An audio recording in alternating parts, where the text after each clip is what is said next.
Vamos lá, começar, né, pessoal? Beleza? Vamos lá. Primeiro, na semana passada, nós trabalhamos aí os africanos no Brasil, né? Na verdade, a gente trabalhou a questão da escravização no Brasil, principalmente focando na questão da escravidão negra.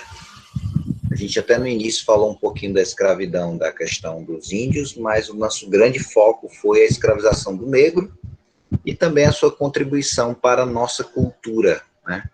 A importância da cultura riquíssima africana para o Brasil. A gente trabalhou também assuntos anteriores, né? Nós trabalhamos o ciclo do pau-brasil e trabalhamos o ciclo do açúcar. A gente falou que foi o grande destaque da economia brasileira.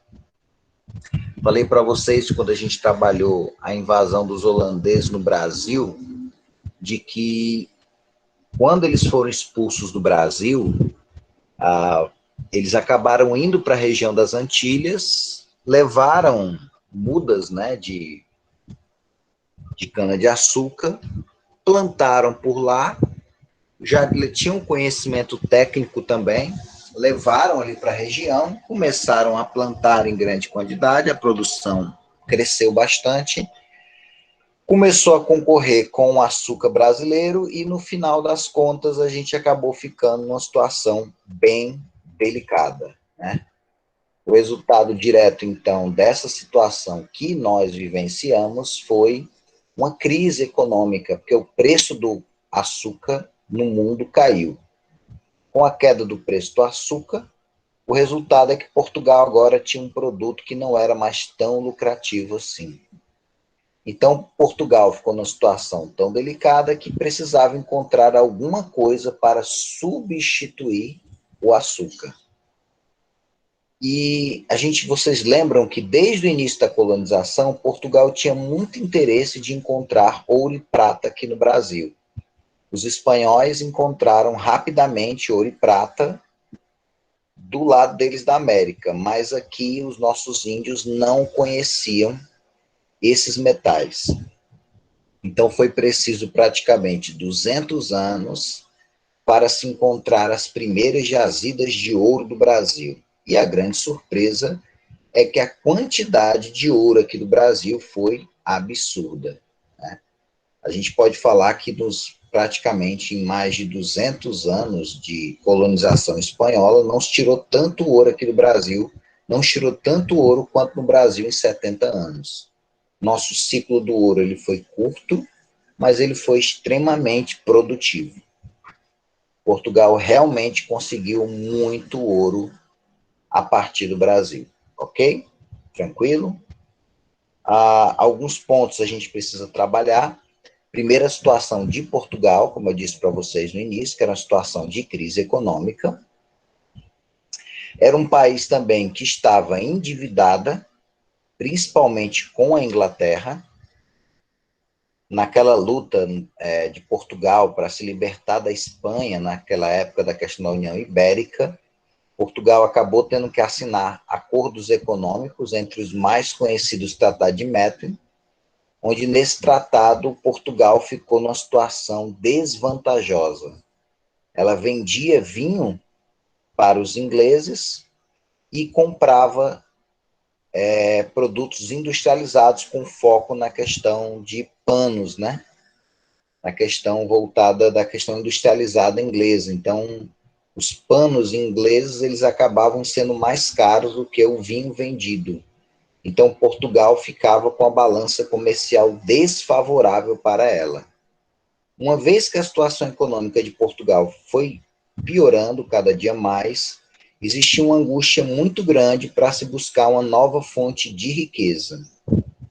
Até então, como eu disse, para o Brasil não tinha nada de grande destaque naquele momento. Porém, praticamente aí no finalzinho aí do século 17, foi encontrado então as primeiras jazidas de ouro no Brasil. O grupo que encontra essas jazidas, a gente vai falar com eles com mais calma em aulas futuras, que é os chamados bandeirantes. Os bandeirantes eram, podemos dizer de uma forma mais simples, aventureiros profissionais que se aventuravam pelo interior do Brasil, geralmente à procura de índios para a escravidão, mas também eles eram contratados. Muitos deles acabavam se embrenhando pelo meio da mata à procura de algo de valor, principalmente metais preciosos. Foram precisos muitos anos, mas as primeiras jazidas de ouro, elas foram encontradas. As primeiras jazidas de ouro que foram encontradas foi na região que a gente chama hoje de Minas Gerais, nosso estado de Minas Gerais, né? Foi lá que foi encontrado, no finalzinho do século XVII. A gente vai ver que, posteriormente, vai se encontrar ouro em Goiás, em Mato Grosso, mas não tanto quanto foi encontrado em Minas Gerais.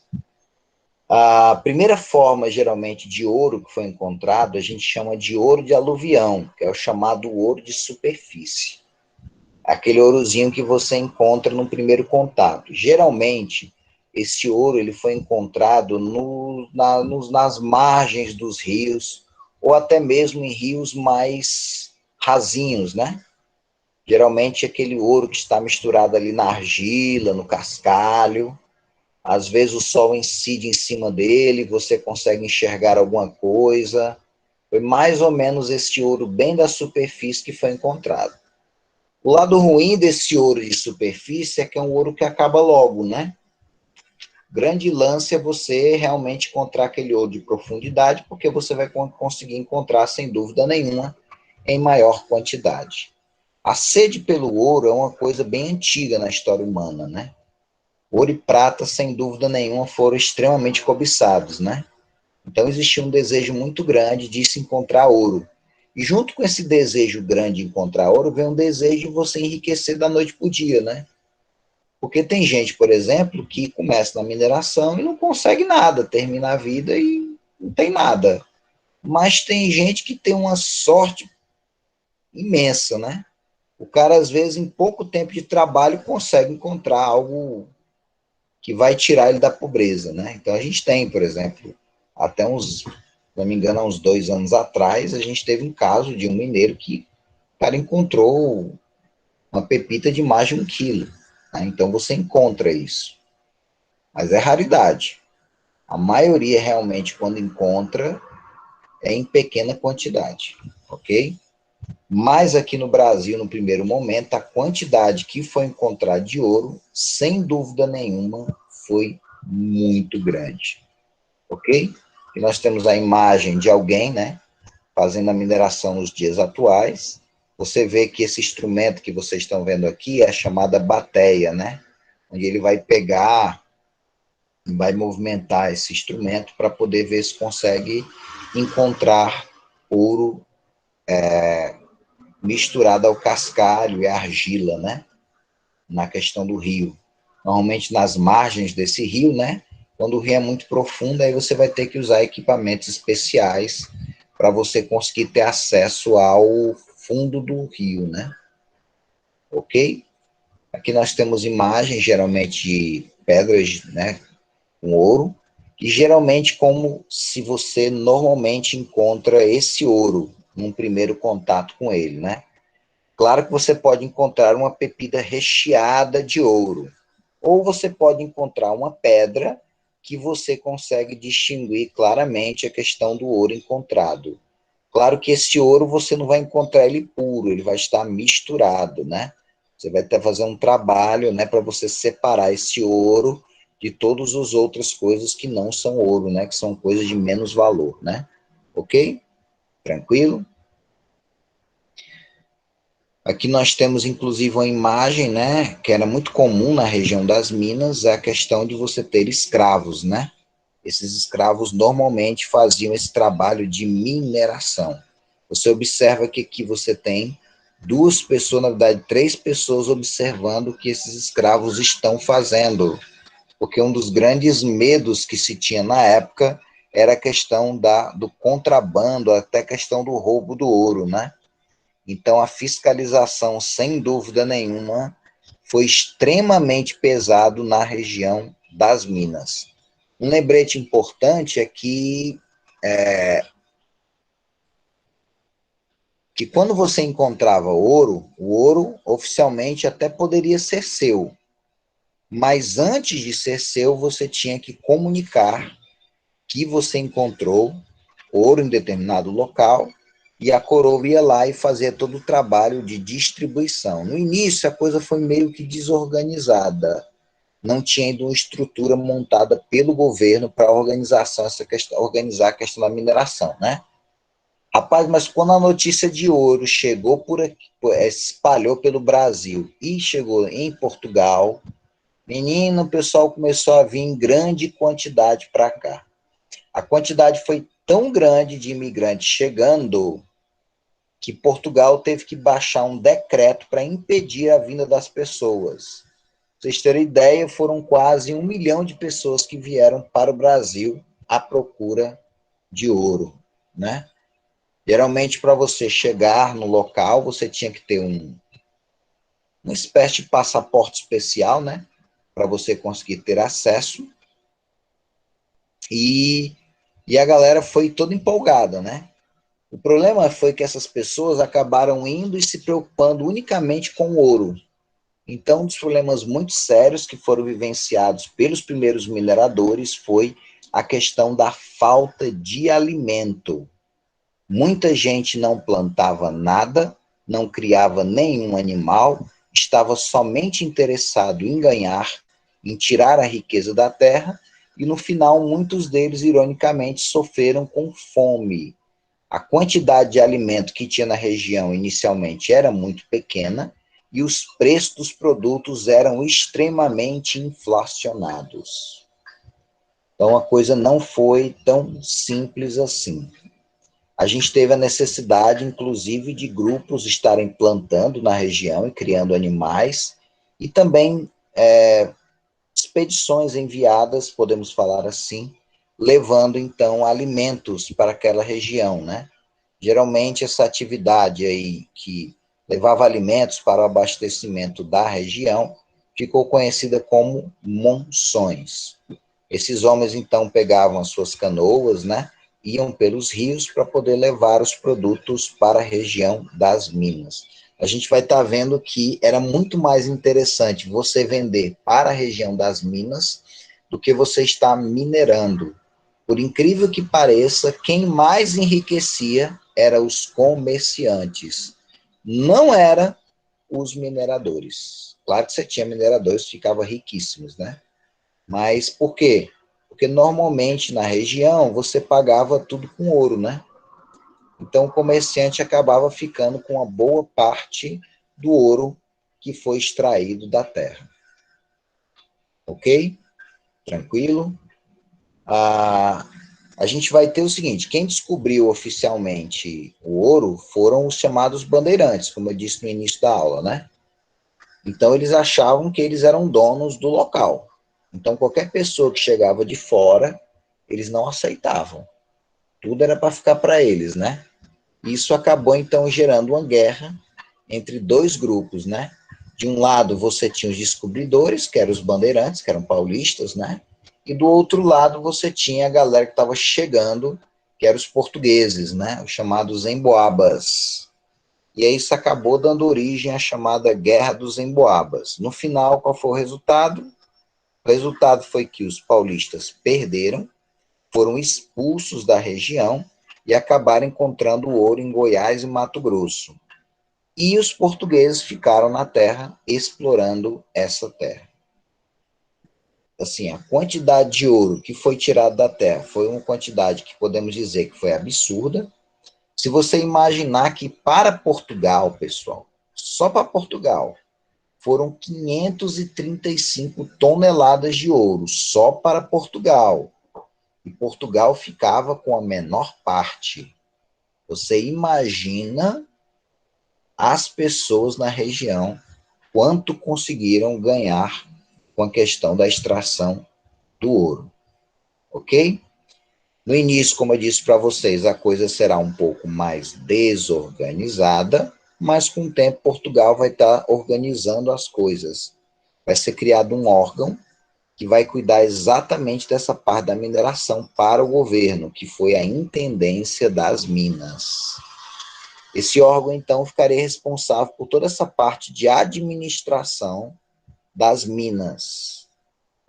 Se você encontrasse, por exemplo, ouro em determinado local, você comunicava a intendência das minas, a intendência das minas dividia o território em pedaços de terra, que eram chamados de datas, e posteriormente isso seria distribuído. Geralmente aquele que encontra o ouro fica com duas datas e as outras são divididas entre as outras pessoas que estão querendo encontrar uma terra para fazer a questão da extração. A Intendência das Minas também ficaria responsável não somente por distribuir essa terra, como também cobrar os impostos devidos. Inicialmente, o único imposto cobrado pelo governo português é o que a gente chama de quinto, né? Quinto é o quê? É 20% de tudo aquilo que você está extraindo da terra.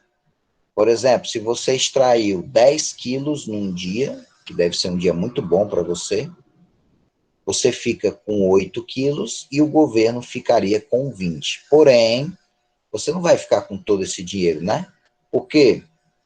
Porque você vai pagar, por exemplo, qualquer coisa que você for comprar para sobreviver, você vai ter que usar esse ouro que você tem para você pagar.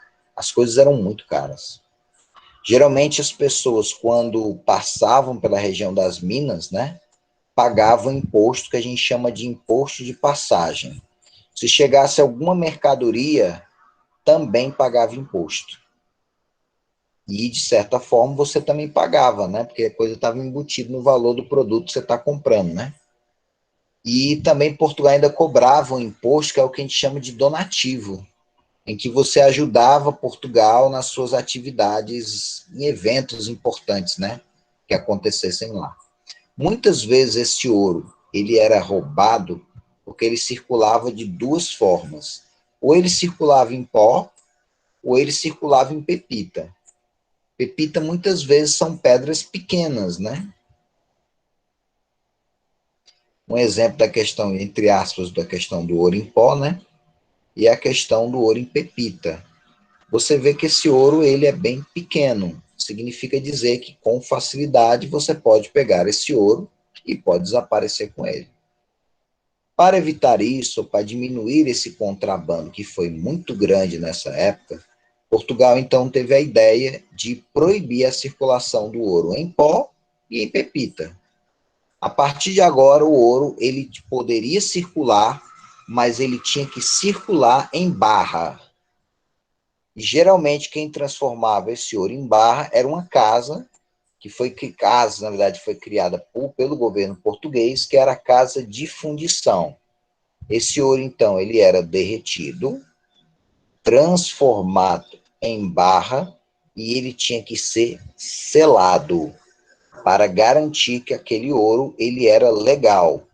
Se você fosse encontrado com ouro que não estivesse dessa forma, você poderia sofrer as consequências do governo. Poderia ser prisão, poderia ser expulsão da região. Então, sem dúvida nenhuma, essa atitude do governo foi muito boa para ele, mas os mineradores eles não gostaram. E na região das Minas teve um minerador que foi o Felipe dos Santos, que achou um absurdo essas casas de fundição. Ele acabou juntando outros mineiros com ele e acabou se revoltando contra o governo por causa dessas casas de fundição. Essa revolta a gente ficou conhecido como Revolta de Felipe dos Santos. A repressão do governo foi extremamente violenta para com o pessoal do movimento da Revolta de Felipe dos Santos. E eles acabaram sendo mortos, né, a maior parte deles, e as casas de fundição elas permaneceram, porque é a forma que Portugal encontrou para diminuir o contrabando. E aí, quando eu falo é o seguinte, diminuir, porque acabar com o contrabando, pessoal, era, sem dúvida nenhuma, quase que impossível. Geralmente a gente fala que em torno de 40% do ouro que foi extraído da terra, ele foi contrabandeado. significa dizer que cada 10 quilos, 4 quilos era desviado. Geralmente eram levados para a Argentina, né? A partir daí a coisa era vendida para outras regiões. Então a gente diz mais ou menos que foi em torno de umas 150 toneladas de ouro que foram contrabandeados da terra. O local, e olha só que o governo, até para tentar amenizar, né, essa questão do contrabando, né, ele tomou algumas medidas aí para tentar inibir a coisa, né? Então, normalmente foi autorizado inicialmente só pequenas quantidades de ouro, né? Poderiam circular, bem pequenas mesmo. A vigilância, então, por parte do governo aumentou, as pessoas que entravam, ou as pessoas, na verdade, que saíam, eram revistadas para ver se não estava levando esse ouro, mas ainda assim, pessoal, o ouro realmente ele era contrabandeado. Muitas vezes das formas mais inteligentes possíveis, né? Uma das formas realmente utilizadas, né, era você pegar aqueles santos da Igreja Católica e você normalmente, não sei se vocês lembram, mas as imagens muitas vezes que são vendidas desses santos, eles são ocas, né? Tanto que você pega naquela imagem, você acha ela extremamente leve. O que os contrabandistas perceberam? Eles perceberam então que dava para você aproveitar então e colocar esse ouro dentro desses santos, né? E aí nasceu exatamente a história do Santo do Pau Oco, né? Ele parece, na verdade, ser vazio, mas ele está cheio de ouro ou de metal precioso roubado.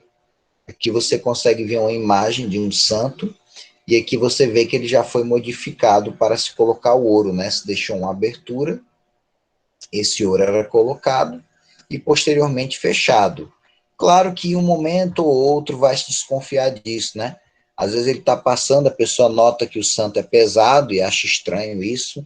Quando vai olhar bem, acaba encontrando uma grande quantidade de ouro. Nós sabemos que esse contrabando hoje ele acontece em diversos aspectos, né? Um dos mais comuns que a gente vê nos nossos dias é a questão do contrabando de ouro. Aliás, de ouro não, desculpe, de droga. Normalmente essa droga ela é traficada, né? E o pessoal é muito criativo nas formas de conseguir pegar esse ouro e esconder. Desculpa, falei ouro, mas é a droga, né? Recentemente estava vendo uma reportagem em que a pessoa conseguiu colocar uma enorme quantidade de ouro, no caso de uma mulher, na região íntima dela, né? Daí você vê que hoje a criatividade é grande, né? Na época também. Nós temos a imagem de um santo que ele já está fechadinho, ó. Tá só uma aberturazinha, né? E aqui é exatamente o local, ele aberto, que você conseguiria colocar esse ouro contrabandeado. Tranquilo? A gente pode falar, então, que qual foram os resultados imediatos da questão da mineração, né? Um dos primeiros aspectos foi o crescimento da população brasileira. No início da mineração, a população era praticamente 300 mil pessoas, oficialmente no Brasil, e vai chegar a praticamente 3 milhões de pessoas. Então, a gente tem um monstruoso crescimento populacional. Porque não veio também só português para o Brasil, né? Outras pessoas também de outros locais também vieram para a Terra, para terem acesso a essa riqueza, né? A gente falou também, outro ponto também importante é que como praticamente tudo passou a centralizar na questão do Sudeste, né, que a gente chamou de Sudeste, principalmente uma boa parte desse ouro saía pelo Rio de Janeiro, então o Rio de Janeiro passou a ser a nossa capital. Nossa capital era Salvador e agora passou a ser o Rio de Janeiro. Muitos bandeirantes, como eu disse para vocês, que foram expulsos da região das Minas, por causa da Guerra dos Emboabas, acabaram encontrando ouro em Mato Grosso e em Goiás. Ok? Outra riqueza também mineral que foi encontrada na Terra, né? Que acabei não falando para vocês, foi a questão do diamante. Uma enorme quantidade de diamantes foram encontrados no Brasil, né? Praticamente 615 quilos. que dá mais ou menos 3 milhões de quilates de diamante encontrado. A gente tirou tanto diamante da Terra que a gente causou uma espécie de colapso no mercado de diamante, de tal forma que o preço do diamante acabou caindo, né, no mercado internacional. Quando a gente olha, por exemplo, a região das Minas, a sociedade como era, né, era uma sociedade um pouco diferente da sociedade que a gente encontrava na época do Brasil, por exemplo, regido pela questão do ciclo do açúcar, né? Geralmente, nessa sociedade que a gente trabalhou, da questão açucareira, a gente percebe que a possibilidade de você ascender socialmente era quase impossível. No caso da sociedade mineradora, não. Você poderia ascender de acordo com a riqueza que você obtém. Então, podia acontecer, por exemplo, de um escravo conseguir a sua liberdade, conseguir uma data, começar a extrair o ouro e ficar riquíssimo. Era possível? Era possível. Ok? Então, realmente, na sociedade, a possibilidade de você estar mudando dentro da sociedade era possível, porque muitas vezes o critério dessa mudança estava exatamente atrelado à quantidade de riqueza que você possuía. Se a gente olhar de forma geral, por exemplo, a sociedade mineradora, você vai encontrar aqui na ponta, principalmente a galera, os grandes mineradores, né? Você vai encontrar na classe média soldados, membros da igreja, comerciantes, né? Ou até pequenos mineradores, essa galera todinha estaria na classe média. E a base da pirâmide, a grande base trabalhadora, né? E muitas vezes as terras elas eram distribuídas, o tamanho delas era determinado também pela quantidade de escravos que você possuía. Daí você vai ver que a questão do trabalho escravo, ele também vai se tornar extremamente importante durante esse período da mineração, ou podemos dizer do ciclo do ouro no Brasil. A gente pode olhar, por exemplo, os tipos humanos da época, né? Os brancos representavam praticamente 22% da sociedade. Olha os negros, ó. Os negros eram a grande maioria da sociedade mineradora. Aí você tinha os misturados, né? Que dava 26% mais ou menos. Então, de novo, ó, a maioria, então, eram negros. Muitas vezes, assim, enviados pelos donos e que eles tinham uma vida praticamente miserável, né? A expectativa de vida de um escravo nessa época, negro, era em torno de 7 a 12 anos. Então, a expectativa de vida deles era muito baixa. Você imaginar que o cara vai ficar praticamente o dia inteiro atolado na lama, né, procurando, ou se for no interior de uma caverna, vai ficar ali respirando aquele ar viciado, tendo contato com substâncias químicas extremamente nocivos para a saúde humana, né? Tudo isso, então, contribuiu para que a expectativa... Outra coisa, eles trabalhavam mais, às vezes, de 12 horas por dia, né? Então, era um ritmo de trabalho muito ruim, uma alimentação muito ruim, o que diminuiu o tempo de vida, sem dúvida nenhuma, dessas pessoas, ok? Vamos para frente. Um ponto importante, eu vou já falar da questão do aleijadinho, é que, inicialmente, para a extração dos diamantes, normalmente o governo vai adotar uma prática que a gente chama de contratação. Pessoas, então, se ofereciam e elas eram como se fossem contratadas para cuidar daquela determinada região. Essas pessoas viravam o que a gente chama de contratadores. Eles tanto ficariam responsáveis pela extração, como também pela questão de tirar a questão do que foi extraído na terra e repassar a quantidade determinada para o governo. Um dos tratadores mais conhecidos foi o João Fernandes, que teria casado com a famosa Chica da Silva, né? Que inclusive até virou filme, virou novela, né? Muito famoso. A riqueza também que foi conseguida na Terra, né? Até tem umas imagens aqui embaixo, ó. A gente tem a imagem da questão dos diamantes, né? Aqui, com certeza, aqui você tem aqui você já tem um pouco já trabalhado, e aqui você tem ele como ele é encontrado na natureza. Esse é o que a gente chama de diamante bruto. Esse diamante, então, ele passa por um processo, né? E aí ele vai ficar realmente bonito, né? Vai ficar extremamente trabalhado. Uma coisa importante que a gente precisa ter em mente é que muitas vezes essa ação do homem para tirar as riquezas minerais da terra podem trazer grandes agravantes para o meio ambiente. Um exemplo a gente consegue ver aqui nessa mina, né? Você vê o estado que ficou, né, nesse processo. Se eu não me engano, essa mina não é aqui no Brasil, mas eu só trouxe essa imagem para que vocês vejam o estrago que o homem pode fazer na sua sede por riqueza, né? Ok? Ok. Aí tem a questão da Chica da Silva, temos até uma ilustração dela, né? Ela acabou, então, casando com esse, se juntando, na verdade, com esse contratador, né, o João Fernandes, que eu falei para vocês, e ele acabou, então, tendo 13 filhos com ela. Como ele era muito rico, né? Muitas vezes o dinheiro não era repassado como deveria, ele ficava com uma boa parte da questão dos diamantes, então ele ficou riquíssimo. E com ele também ficou a própria amante dele, a Chica da Silva, né? Que foi uma mulher que ganhou um grande destaque na própria sociedade. Ela tinha um poder tão grande que você vê a ironia, que ela tinha até escravos, né?